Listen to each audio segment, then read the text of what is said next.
Okay, guys, as usual, 5 to 10 minute recap on what we learned from last week. Last week we kickstart with a whole new chapter, chapter 4. So chapter 4 is about your periodic table. So a very quick recap. So for periodic table, what is important? So first of all, for periodic table from last week, we learned that there are total 7 scientists. There are total 7 scientists is actually making contributions. They contribute some ideas, okay, to the development of the periodic table, but we are focusing on the last 3 scientists. Because the last 3 scientists, the contribution is more major. Okay, so I call the last 3 scientists called 3M, because coincidentally the name got M, right? The first guy called Mayer, the second guy called Mendeleev, and the third guy called Mosty. Okay, we learned from last week. Mayer go to plot the graph for the periodic table. Mendeleev trying to arrange the periodic table using mass. He tried to use the mass, okay, to arrange the table. Mostly is what we use until today.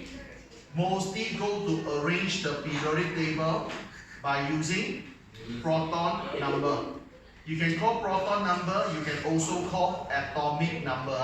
This is the latest version that we use all the way until today. Alright? So after that, when you come to periodic table, you must know 2 important things.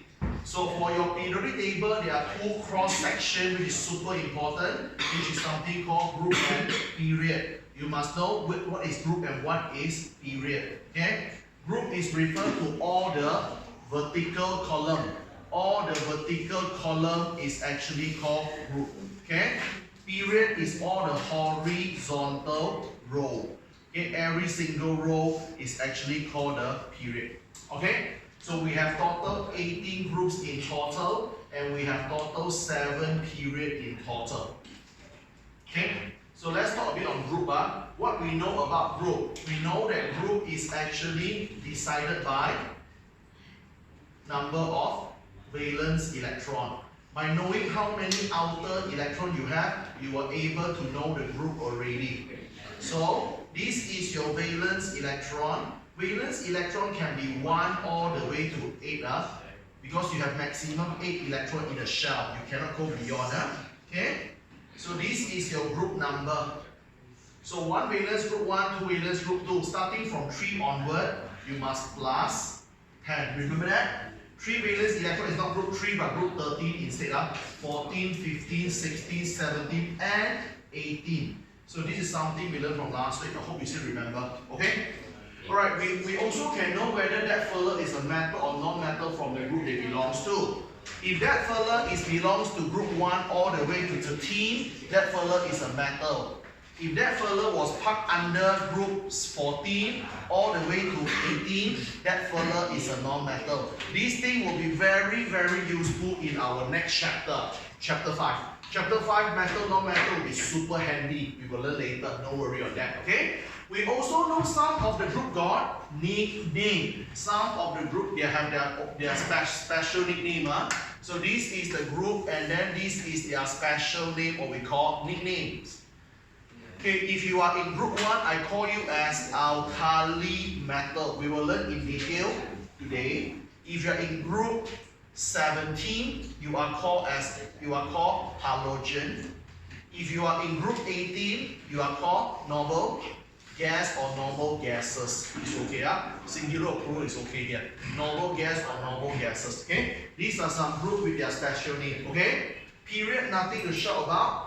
Period, you only need to know is decided by what? Period is actually decided by how many shells. How many shells that is occupied with electron. Number of shells occupied with electron.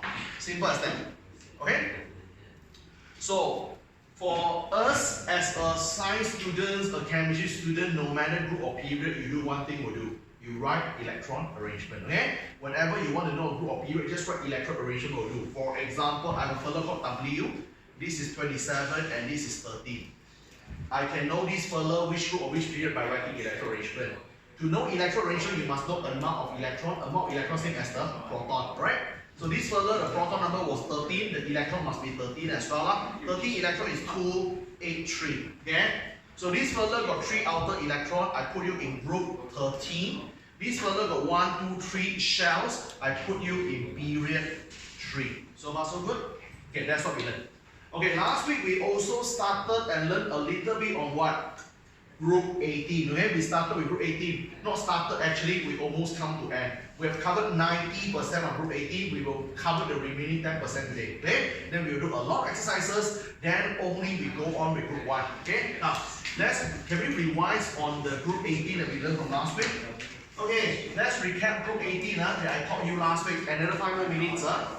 Group 18 is called noble gases. Everyone in group 18 called noble gases. There are many people, there are many substances in group 18. You only need to focus on the first 3.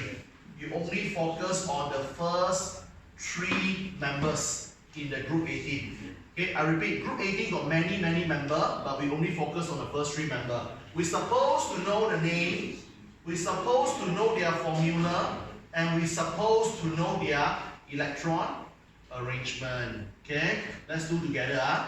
So the first fella in group 18 called helium. The second fella called neon. The third fella called argon. So how to get the formula? Write the first 2 symbols, He, Ne, and Ar. How to make electron arrangement? Use common sense. When you have first circle, 1 circle to be full is 2. For neon, when you have 2 circles to be full is 2, 8. For argon, to be full, your 3 circles, 2, 8, 8. Understand? Okay? This is what we learned from last week. Okay, what else we learned from last week? Appearance. Number 1, we all know that all the noble gases, all the group 18 fella, they are colorless gas. They are gas and they are colorless. Okay? Second thing, all the noble gases, this is very special, they are monoatomic gas. Monoatomic means that they are the gas who appear as single atom. Okay? Monoatomic gas means single atom gas. And this is very special because most of the gas is not alone. Understand? Most of the gas come in a gang. Example, chlorine gas, Cl2. Oxygen gas, O2. Carbon dioxide gas, CO2. Okay? Steam, H2O. Most of the gas are not single. They come in a gang. The gang can be 2, 3, or 4 fella normally. Okay? Most of the gas, they are not single. They come in a gang. Why? We will learn very soon in chapter 5. The reason is this. Okay, most of the chemical substance, they come in a combination of multiple atoms because they want to be stable. So you all must know the reason why group 18, they can be independent, they can be one stand-alone atom because they already stable. What it means by stable in chemistry perspective? In chemistry perspective, stable means what? The outer shell is fully occupied. Understand? When the outer circle is fully occupied with the maximum electron, that is called stable. Okay? So you all can see, alright, helium has only 1 circle, you have 2 electrons, that's full. Neon has 2 circles, the outer electron is 8, is full. Argon has 3 circles, the outer shell is 8, is full. Understand? So all group 18 fella, they are full, they are stable. So write this up, make sure you know this, I put 2 stars. Okay? All noble gases already have achieved stable electron arrangement. Stable electron arrangement means their outer shell are fully occupied. When they achieve stable electron arrangement, they don't need to react with other people. They do not do this thing. They don't need to donate, they don't need to receive, or they don't need to share electron with others. You will learn this very soon in chapter 5, okay? Because if you are not stable, you will donate, receive, or share electron to be stable, okay? Group 18, they are stable, they don't need to donate, receive, or share electron. In the other words, they don't need to react or they don't need to combine with other people. That's why they are alone. So far so good? Okay, I also taught you a little bit on what? Physical properties. I also taught you a bit on this, which we'll learn more today. I also tell you some physical properties on the group 18. I hope you still remember. Number 1, group 18 The physical property is that, okay, it do not conduct electricity. Group 18 cannot conduct electricity at all. The reason is very simple. Group 18 is non-metal. Remember, group 1 to 13 is metal. Group 14 to 18 is non-metal. When you're non-metal, you don't conduct electricity.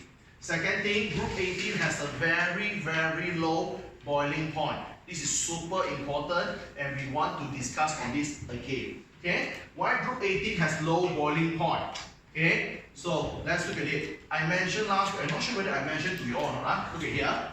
Okay. In SPM, any questions about or regarding melting or boiling point? In SPM, any question regarding melting or even boiling point? Okay? Your answer must include two things. Your answer must talk about two things. Because when you want to melt or boil substance, you need to break the bond or overcome force of attraction. So you must talk about the force of attraction. You must tell the people what is the name of the force to be broken. You must tell people the strength of the force to be broken. After that, you must also tell people how much heat you needed, how much heat energy is needed or required. You need the heat for what? To overcome the forces. How much heat you needed to overcome the force of attraction. Okay? So guys, if you all still remember, I brought this picture for you all, right? Last week. This is a helium. This is helium. I want you to imagine they are human that holding their hand together, isn't it? Okay? So we want to separate them. Okay? The force in between them called van der Waals. Remember that? Do I cover this? I did, right? The force is called van der Waals. Okay? You also can call the force called intermolecular force. There are two names. You can call the force called van der Waals or you can call intermolecular force. What about the strength? You look at the boiling point. Boiling point low, the strength must be weak. Okay? So you write this. Okay?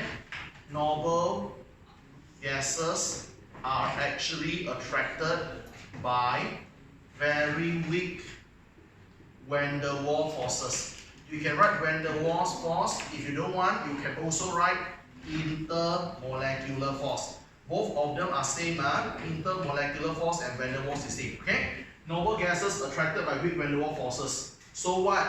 When the force is super weak, when they hold their hand very weakly, how much energy we need? Little. Only little heat. Only little heat is required. We only need very little heat for what? To break them. To overcome the force of attraction. This is a very popular question. Make sure you all know. So far so good? Okay? Alright, that's it. So I think last week I also talked a little bit on a particular action called moving down the group. Okay? If I not, let's relearn again. So moving down the group. Moving down the group means that when you go from top to bottom, when you go from top all the way to bottom, okay, some of the physical properties will change. Some of the properties will change. Okay? And we want to see the change here. Okay? I think I covered this last week, I'm not sure. Let's relearn again. Okay, we do something like this. This is your helium, which is a 2. This is your neon, which is a 2,8. This is the argon, which is 2,8,8. Moving down the group means from top to the bottom. From top to bottom, the first thing you can see is that atomic size or the size of atom increases. Your atom become larger and larger. Helium is small. Neon is larger, argon is larger. Did I cover this last week? I did. What is the reason? Because moving down the group, you have more and more shells, right? 1 circle, 2 circles, 3 circles. You have more and more shells. That's why it becomes larger. The reason is that when you're moving down the group, you have more and more shells occupied with electron. Okay? That's it.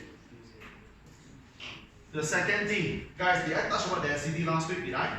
No, I think I don't touch about density, right? Okay, come, let's continue from density. Moving down the group, your density is increases. Later, you find a space to slot in later. Okay? Moving down the group, density increases. Okay? Why? Everyone look at here. Let's recall something you learned in PT3. What you know about density, everyone? Density is equivalent to mass over volume, okay? Density is equal to mass over volume, okay? Going down the group, the size become larger. When you become big, you become heavy. So the mass is increases very fast. Mass increases much faster than volume. When the mass increase very fast compared to the volume, so your density will go up. Because it makes sense, you see, when mass go up, according to mathematics, when numerator go up, your final answer should go up as well. Am I right? Okay? That's it. So when they ask you why density increases, just mention mass increases faster than the volume. This one is seldom asked. Okay? Last one, which is my greatest concern. Last week, I think I also showed you this. Going down the group, your melting or your boiling point increases. And this is very, very important. So allow me to put some star here. Put 2 stars, it's very important. So what is the reason? Okay? Because we mentioned from last week, I think I draw this thing for you, right? Whenever you want to talk about melting and boiling point, you must talk about force and heat. So I think I showed this picture. This is helium, 2 young kids. They're holding their hand together. Because they are kids, so they are weak, it's very easy to separate them. But when you're going down the group, the size become larger. So the 2 helium are growing up now. Your helium now grow up, become a argon. So argon is larger body, larger hand. Okay? Argon, you have a larger body and larger hand here. And when you have 2 larger person, they should have a stronger force in between. I showed you this picture last week, am I? Yes, okay? So when you're going down the group, you'll realize that the size of the atom become larger. When your atom grow up, when they grow up, they become stronger. Okay? So what is the explanation I gave you last week? Okay, this is the reason. Going down the group, the size of atom increases. When the atom become larger and larger, the force, again, what's the name of the force? Van der Waals. So the Van der Waals. The Van der Waals, or we call intermolecular force. Van der Waals or intermolecular force eventually become stronger. So when you have a stronger force among them, you require more and more heat to overcome. You need more heat to overcome the force of attraction. That's it. So, if I remember, I stopped at here last week. Is it? Okay. So let's continue a bit from here. This is very important. Make sure you know. Everyone can imagine. What is it? Can visualize. Okay. So when you grow up, you become stronger. When you become stronger, you need more and more heat to break them apart. Okay. Let's continue from here. We have finished 90%. We just left another 10%. Let's get it done, and we spend some good time to do exercise. Okay. All right. Now. We left with another 2 concepts, then we're going to move on and finishing with group 18. Okay, let's finish it with group 18, the last concept. Okay, the last concept we need to learn from group 18 is this. We need to know something called chemical properties. What is the chemical properties of the group 18? Guys, again, I want to remind you what is physical and what is chemical properties for one last time. Physical properties are the properties which is observable. All the properties, all the characteristics which is observable is called physical properties, such as solid, liquid, gas, melting point, boiling point, density, electric conductivity. All these things called physical properties. Okay.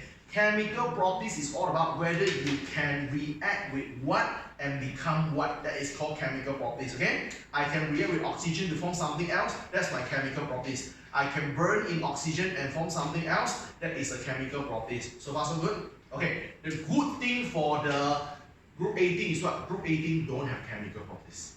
Okay. So group 18 do not have any chemical properties. In the other word, they are inert. Inert. Inert stands for unreactive. The word inert stands for unreactive. All the group 18 people, they are unreactive. They are not keen to react. Why? We learned before already. Guys, again, we learned this before. Let's recap again. What is the purpose we need to react? we need to react or we want to combine with other people for one reason only. We want it to be stable. Okay? Group 18, you all know that they are already stable, right? All the group 18, they already achieved stable arrangement. Their outer shell already fully occupied. They are stable already. When they are stable, no point they need to combine with people. Understand? So what is the good thing here? So your answer, this is the reason. Okay, and you can be smart here, guys. You can go and use the same answer. You use exactly the same answer, okay, that you use to explain the monoatomic. You use the same answer that we use to explain why group 18 is monoatomic. Exactly the same. Here, okay, let me show you the answer, which you all saw before already. Okay, so why group 18 is monoatomic or do not react? Why they are inert? Why they don't combine people? Same thing, okay? All the group 18 or all noble gases. You can say all noble gases, or you can say all group 18 elements. All noble gases or all group 18 elements have already achieved. They already achieved stable electron arrangement. Guys, I want you to be frank with me. How many of you here still don't understand what it means by stable electron arrangement? How many of you? Everyone know what is stable electron arrangement, okay? This is very important because if you don't know, you're going to feel very blur, okay? If you don't know, don't be shy, ask me, okay? All the noble gases have achieved stable electron arrangement. So what? When they are stable, okay, they will not react with other people. They won't donate, they won't receive, or they won't share electron with other people. That's it. They don't need to donate, receive, or share electron with other atoms. That's it. Okay? And this is the answer. Looks familiar, right? This is the same answer we use for monoatomic, exactly the same. Understand? You can use. Okay? You can use this answer to explain why group 18 is single atom. You can use this answer to explain why group 18 is unreactive. Exactly 100% the same answer. Okay? Okay, last thing. Let's close up group 18 now. Okay? The last thing for group 18 is this. Usage. What is the usage or what is the application for noble gases? So noble gases, what is the application? Where you use it? Right after this, we spend about 10 to 20 minutes to do exercise. You understand better later. Okay? So what is the application for noble gases? The first one is this, helium. Helium always used to fill up the weather balloon. You use helium to fill up weather balloon, or you can use helium to fill up tires. Bicycle tires, car tires also can. Let me tell you some story. The first generation of the gas that we put in weather balloon is hydrogen. Hydrogen is the earliest gas that we put in the balloon. Reason? Hydrogen is super light. In fact, hydrogen is the lightest element in the world. Like that, you won't find anything lighter than hydrogen. Okay? Hydrogen is the lightest substance in the world. Makes sense lah? You want the balloon to float, right? You want the balloon to fly. Of course, you must fill up with a gas which is very light. Understand? So the first generation of the gas we use in a balloon is hydrogen. But hydrogen comes with a very big problem. Guys, in PT3, I believe you all learned this before. Guys, we come back in PT3. How we test hydrogen, if you remember? You use a burning wooden splinter. What you get if you remember? Pop. Okay? Pop, right? Actually, do you understand what is a pop? Okay? Many people only know pop, pop, pop, pop, pop, but they don't know what is pop. Pop is explosion. Pop is explosion. You heard the sound pop because there is explosion. Understand? Let me teach you some extra things which you learn in your Form 5, but I'll show you a bit first. Okay, the pop sound is actually explosion. So, you will have explosion whenever these three things mix together. When hydrogen go to mix with oxygen or so-called the air, and then together with the heat or the fire, they will pop. When these three things mix together, they will pop already. Makes sense lah? In your PT3, how you test hydrogen gas? This is a test tube. Inside got hydrogen gas. This is a burning wooden splinter which have the fire. Okay? So you see, hydrogen gas coming out here. So You got it. Oxygen is in the surrounding. Surrounding got air and oxygen. Fire got heat. Understand?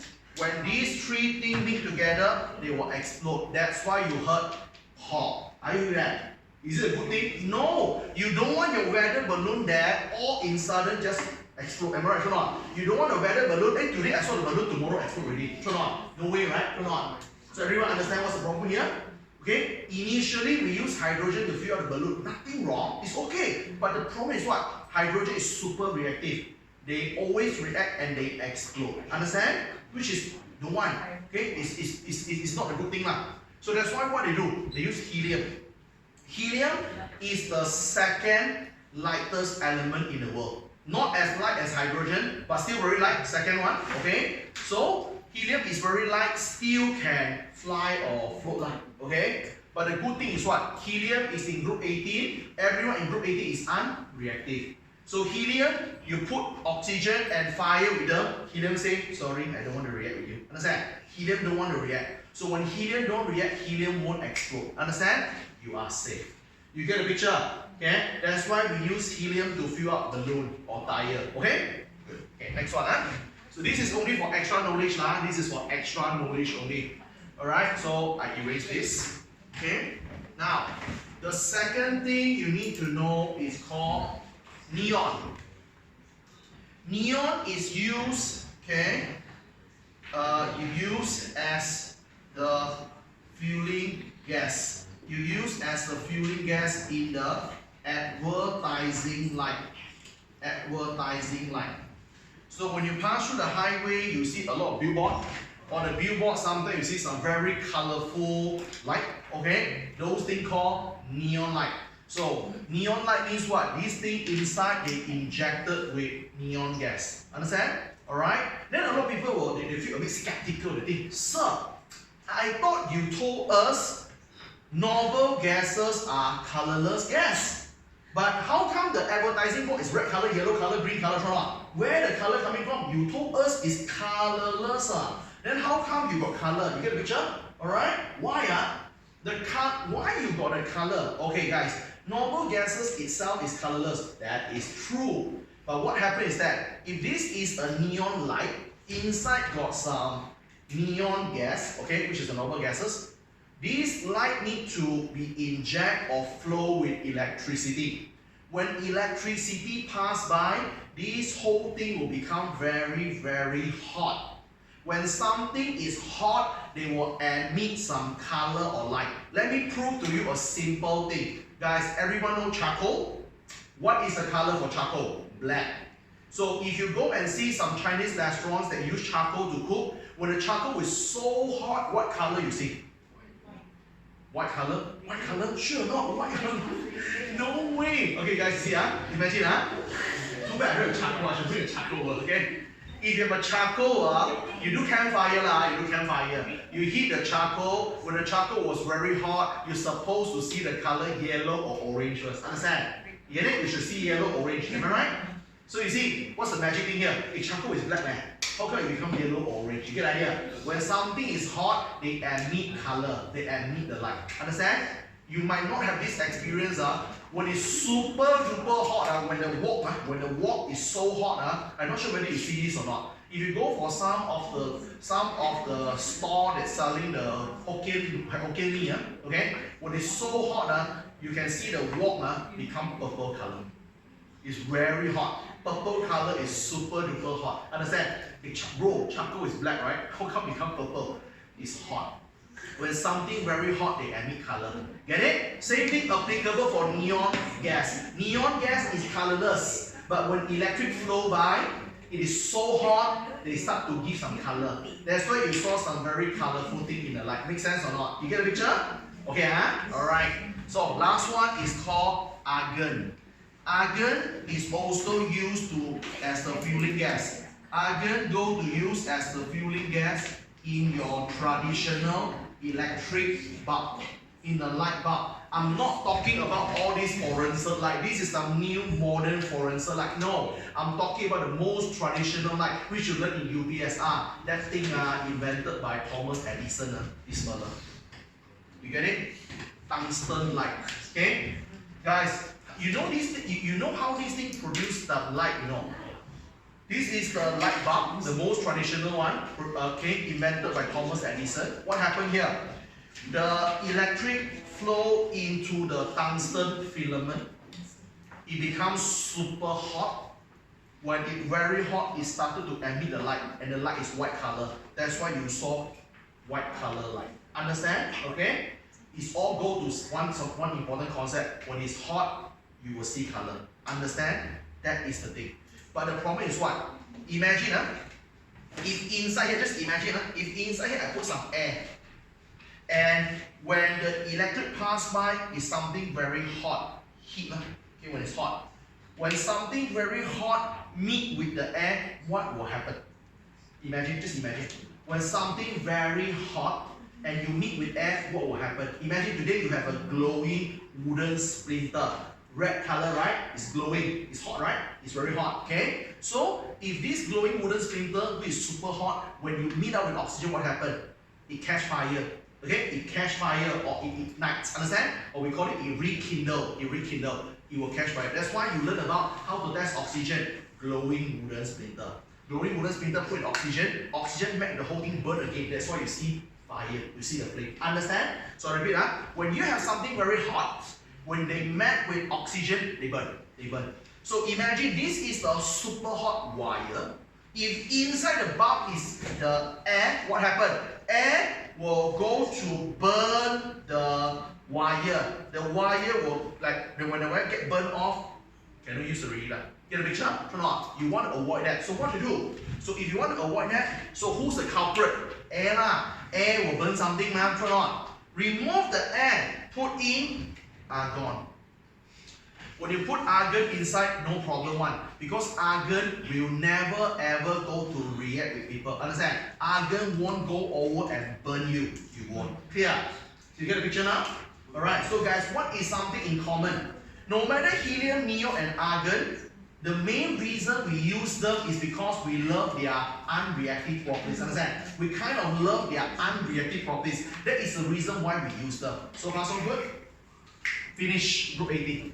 That's everything you need to know for group 18. That's all. Simple as that. Okay? You know this thing, that is good enough for you. Okay? You jot down this first.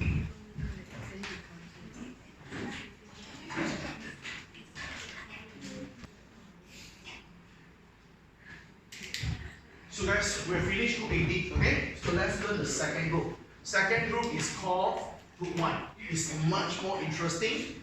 It's much more technical. Follow me. So now we are in group number 1. Please follow me. Group number 1. Group number 1 has a nickname called alkali metals. Group number 1, we call it alkali metals. Same thing, you don't copy first, I'll give you some time to copy later. Okay? So listen to my explanation first. So group 1 is called alkali metal. Alright? So number 1. So as usual, you should also focus on the first 3 members. You must focus on the first 3 members or first 3 elements in group number 1. Okay, group 1 got many people, but you focus on the first 3 guys. You have to know the name of them, you have to know the symbol of them, and of course, you have to know their electron arrangement. So let's start. The first guy in group 1 is called lithium. The second guy in group 1 is called sodium. The third one you will learn is called potassium. So by right, you should have heard about sodium and potassium previously, but not lithium. Lithium might be a bit new for you, okay? Alright, so the symbol for group 1 is not as easy as group 18. Group 18 is easy. How to do that? Take the first 2 letters. Take the first 2 letters settled already. Not for group 1. Group 1 lithium is not Li, it's not Li.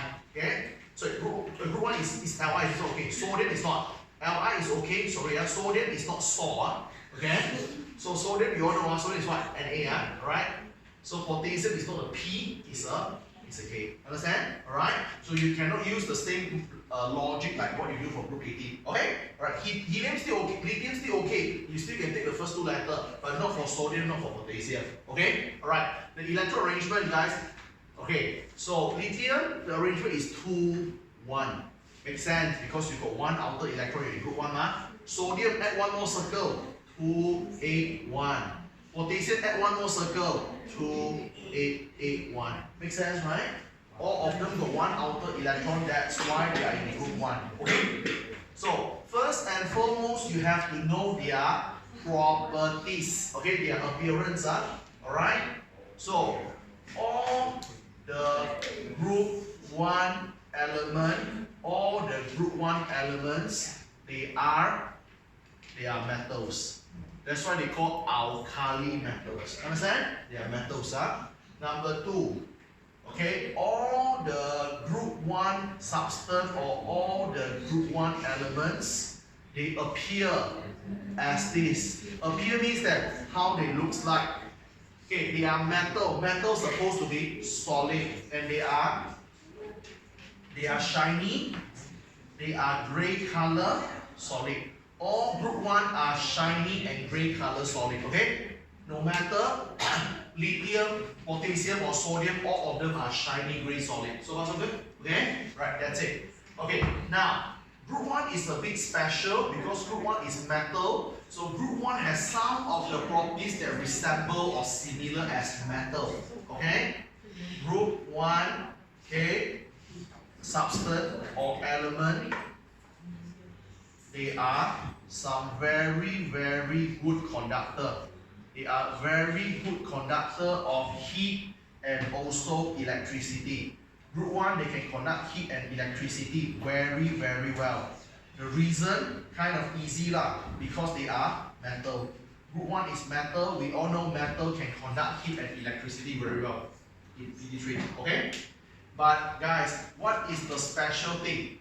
Group 1 is considered weird metal. Group 1 is considered weird metal because they have some properties that different from normal metal. Okay, see okay. Alkali metal, group 1, alkali metal, they are some special metals. What is the special thing here, guys? They have some of the properties or some of the behavior. They have some properties of behavior which is, okay, different from your normal metal, which is a bit different from normal metal. Okay? I give you some example that you will know already. Okay.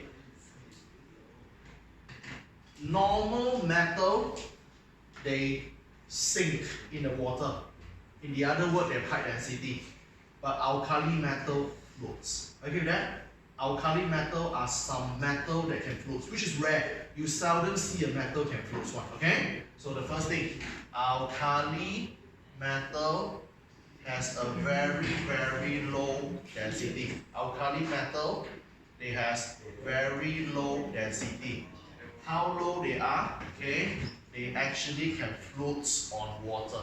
Alkali metal can float on water. That is something very special. If you have a cup of water, your alkali metal is somewhere here. Okay? Right, that's special. Second thing, okay, normally the metal are pretty hard. Most of the metal is very, very hard, but not for alkali metal. Alkali metal, they are quite soft. Alkali metal is soft. How soft they are? They can be cut by knife. You use knife, you can cut the metal. That is soft. Okay? You seldom heard about you use knife to cut the metal, right? Normally you don't. Okay? Alkali metal are soft metal. You can use knife or even scissors can cut already. Okay? They are very, very soft. Okay? So that's make them a bit abnormal. They are not the same as normal metal. Third one, normally we know that metal is supposed to have high melting point. Alkali metal in general, they has low melting point. Their melting point is considered quite low in comparison to the normal metal. Why I want to say compared to normal metal? Okay? Because last time there's one student go to check the reference book. He said, "Sir, in the class you taught us alkali metal has low melting point. But when I go to check the book, I realized that the sodium, the melting point is about 785 degrees Celsius. So 785 very high ma. How come you say it's low? Okay? 785 degrees Celsius, if you compare with most of the substance, it was really, really high. Yeah, it is true. But if you compare among metal, it's very low. If you compare among metal, it's low. I give you some numbers so you can imagine better. Okay, magnesium, the melting point is 1900. Magnesium, the melting point is 1900. Okay, aluminium, the melting point is about 2300. Aluminium, the melting point is 2300. Calcium, the melting point is about 1750. You get the idea? So which means that you are not low by low by all means, okay? But if you compare to the so-called normal metal, you're really low. I feel that. Okay? If you compare with other substances, 785 is quite high already. But if you compare among metals, 785 is very low. I feel that. Okay? That's why I said they are not really alike normal metal. Guys, what I'm trying to tell you on the whiteboard here, alkali metal, they are metals. They do have some properties which is same like metal like this. They are good conductor of heat and electricity, just like normal metal. But alkali metal also have a lot of properties which is not similar as normal metal. Understand? Here, normal metal, they sink in water, they float. Normal metal is hard, they are soft. Normal metal have a high melting point, they are low. Understand? So they are a bit special. So this is what you need to know. Okay. Any questions so far? Up to now? Can understand? Alright. So now you already understand alkali metal are special metal and what are some appearance. Okay, good. Now we go on a little bit more on this. Okay? Alright, we go on a little bit more on this. Okay. If the question asks you this, this is a sample question. Okay? So sometimes the question will ask you this. Why alkali metal actually has a very low melting point? Why you have low melting point here? How are you going to answer? Again, don't bother all the things first, but please think about strategy. Everyone, let's brainstorm together. When you want to talk about melting and boiling point, your answer should inclusive what? The force and the heat. Always remember, understand? In chemistry, whenever I ask you to explain why this fella has high or low melting point, your answer must talk about the force and the heat. Understand? Alright? So I want to tell you what is the force to be overcome. It's no longer van der Waals. Changed already. Listen carefully. Now, look at here. In order to melt or to boil, this one, if you want to melt or boil a metal, today, if you want to melt or boil a metal, the force to be overcome, the name is it's called metallic bond. This is a new bond that I will teach you today. Today, if you have a non-metal, you want to melt or boil the non-metal further, the force or the bond to be overcome is called, we learned last week, van der Waals. You can call it van der Waals force, aka also called intermolecular force. So you get the picture. Okay? So, depends on you are metal or non-metal. The bond or the force to be overcome is different. I give that. Last week, you learned about van der Waals. Why? I'm talking about group 18. Group 18 is a non-metal. Understand? Group 18 is a non-metal. So the bond or the force to be overcome is van der Waals. I give that. But today, I'm not talking about group 18. I'm talking about group 1. Group 1 is alkali metal. When you are metal, the bond or the force to be overcome is metallic bond, which makes a lot of sense. Metallic bond.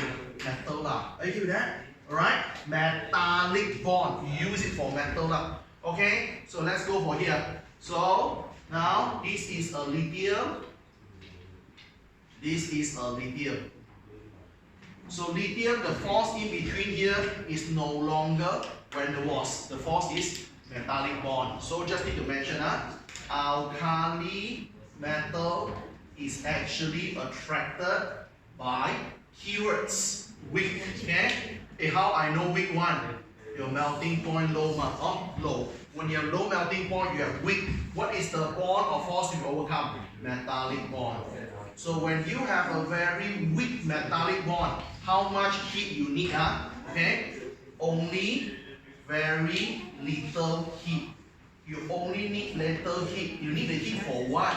You need the heat in order to overcome your metallic bond.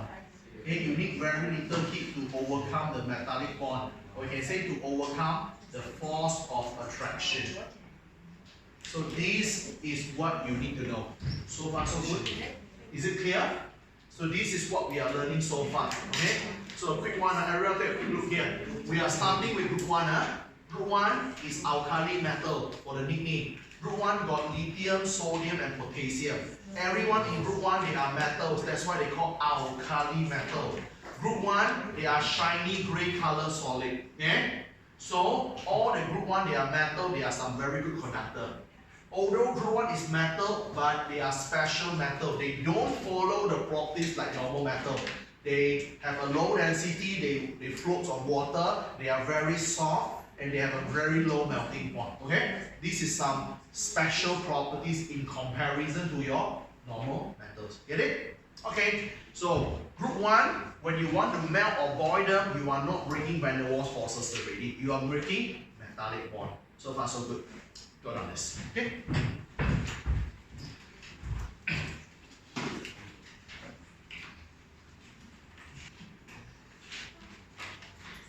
Okay, so I'll spend another 15 to 20 minutes to teach you the last few more concepts. Alright.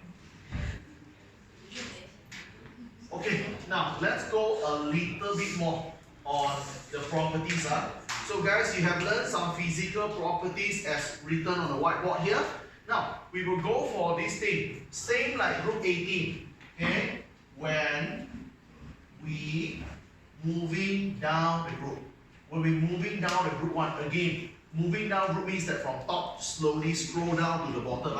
When we're moving down the group 1, some of the physical properties changes. The good thing is that you can use some group 18 concept and applicable. It's applied here, you can apply here. Some physical properties will change. Okay?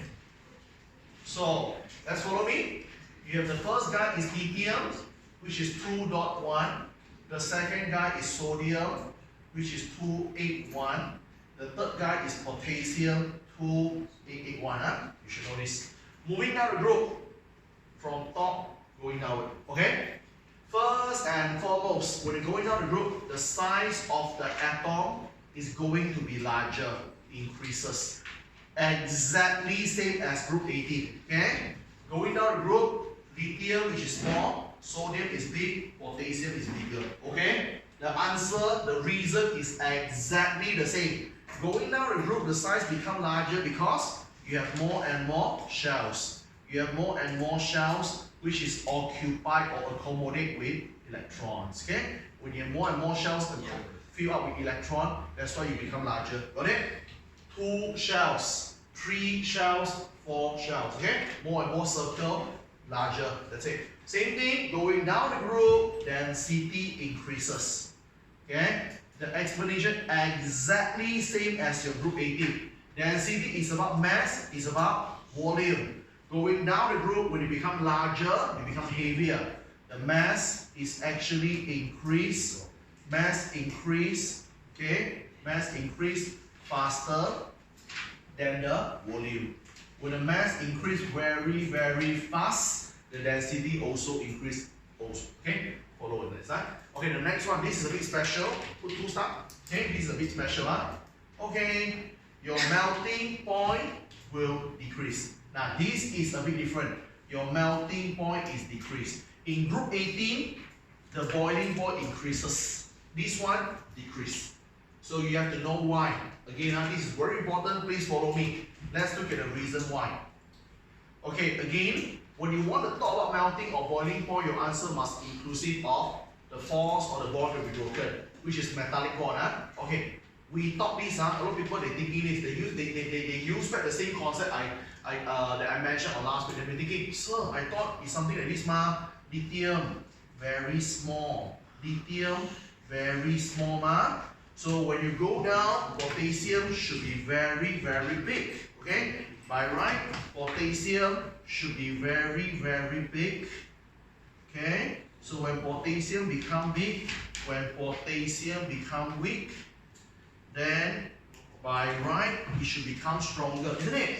We were thinking to use this theory, am I right? We were thinking that, okay? But no, you cannot use the theory for two reasons. Number one, alkali metal, they are weird substance. Remember, alkali metal, they are weird, okay? Sometimes I ask students to memorize in this way, a bit nonsense. Alkali metal have the word A, you can think A as alien. They are alien. They are alien. They are weird. Okay, alkali metal have the word A. A is alien. They are weird. Okay, so they are alien. They are weird. Second thing, the force is different. Previously, the force is what? Previously, when we come to sorry, not here. Previously, when we go for group 18, is van der Waals, right? Now we are talking about metallic bond. Totally different thing. Totally different thing. Previously we are talking about van der Waals forces, but now we are talking metallic bond. Metallic bond is a bit special. Metallic bond, don't follow this, okay? Metallic bond is a bit special. Again, how to remember is special again. If you want, again, all these are nonsense things just to tell you it's some shit actually. Okay? Metallic bond have the word M. M stand for mat. It's mat, it's different, okay? Alien, mat, just to tell you one thing, it's very special. Look at here. Okay, yes, going down the road you become larger, exactly correct. But alkali metal, A stand for alien. Alien, the special thing is what? Alien, the special thing is that when they grow up, only this thing grow up. Potassium, okay, alright, one more, okay, potassium. They are alien. Alien a bit different like human. When they grow up, only the head grow up. The body doesn't. The body is still small. They look weird, right? Of course, they are alien. They are alien. Understand? That's why like this. So when you become like this, make a wild guess. The force here becomes stronger or weaker. Weaker. Why? Everyone imagine, your head was damn big and damn big. You see, I can't hold your hand, Why? The head is blocking the way. Big head, oh my god, blocking, cannot reach you. Why? The head too big already. Get the idea? I cannot reach you, because here got some distance. The head is too big already. You got it? So this is a bit special, okay? It's weird, okay? When the walls like normal human, the bigger you are, the stronger you are. Settle. End of story. Human, normal, okay? Metallic bond is a bit weird, okay? So metallic bond very weird. So what happened is that when they grow up, only the head is become bigger, the body doesn't. So that's why it become, eventually the whole thing become weaker. It become weaker. You can see, cannot hold the hand, okay? It become weaker now. Okay, so let's write the answer. The answer is this, Okay, why the melting point decreases? Because as the size of atom increases, okay? So your metallic bond eventually become weaker. When you have a weaker bond between them, so you need lesser, so less heat is required. You need the heat for what? You need the heat to break the bond, or you can say overcome the force of attraction. You need less heat to overcome the force of attraction. That's why your melting point go down. You get the idea?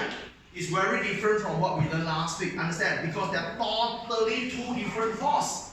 Last week you are learning about van der Waals. So today you are learning about metallic bond. Okay? Van der Waals, very simple. The bigger you are, the stronger you are. End of story. But metallic bond is a bit weird. Metallic M stands for mat.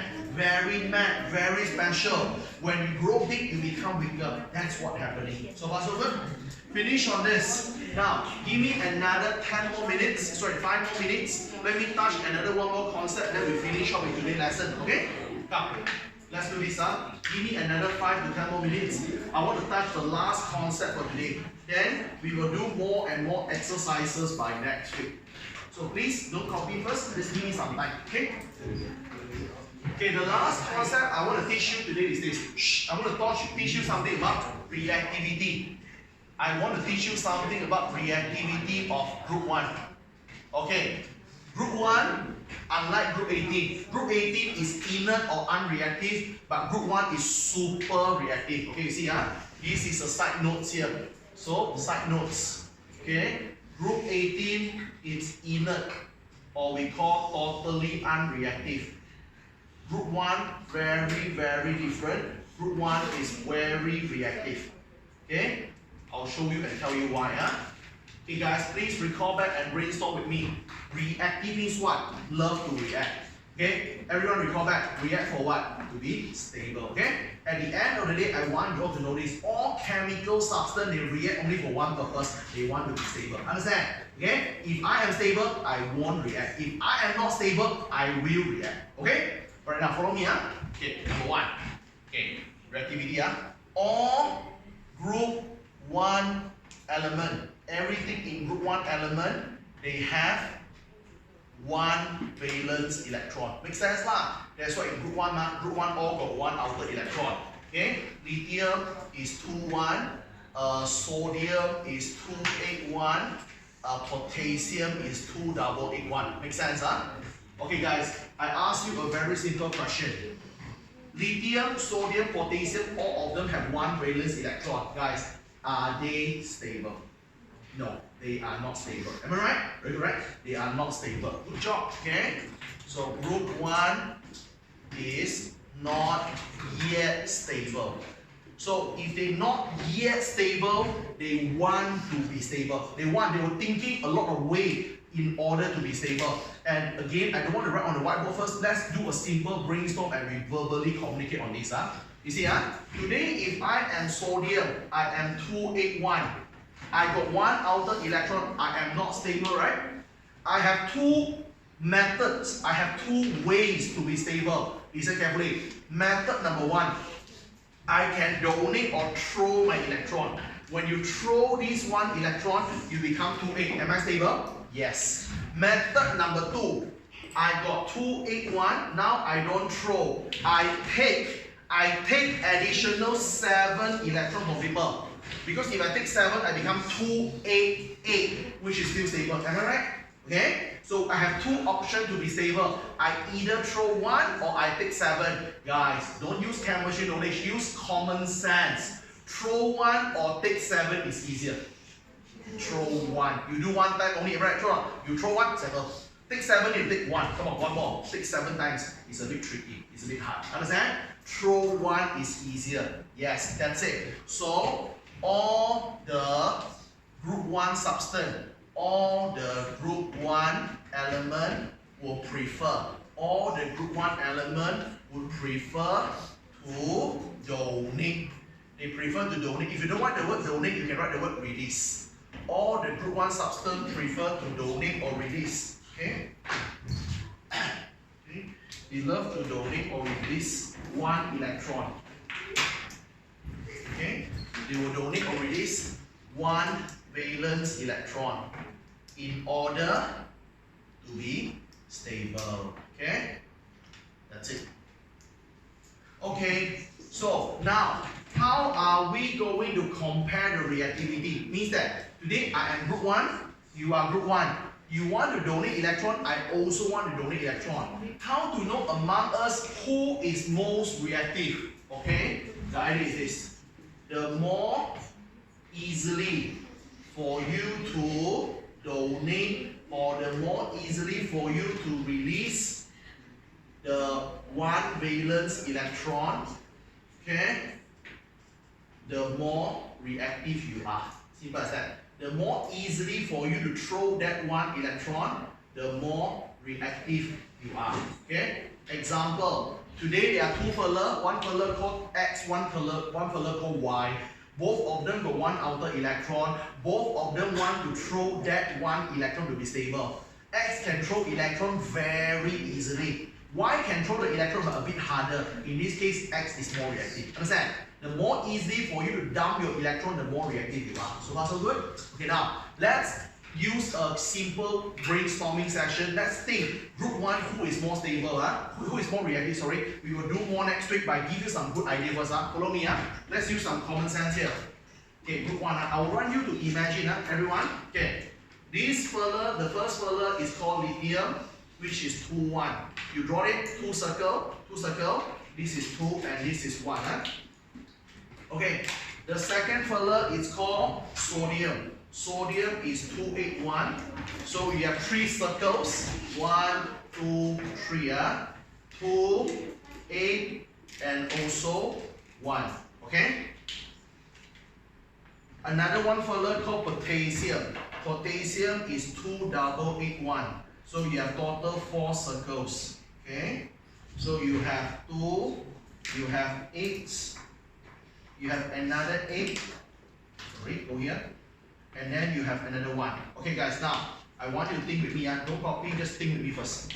All of them are group 1, all of them have 1 outer electron, all of them are not yet stable, and all of them want to throw that 1 electron to be stable. If you realize, all the outer electron I put blue color, understand? Because that is the electron that you want to throw. Why I want to throw? I want to be stable. Okay? So now I want you all to think, and we think together, among them, which one can throw the electron most easily?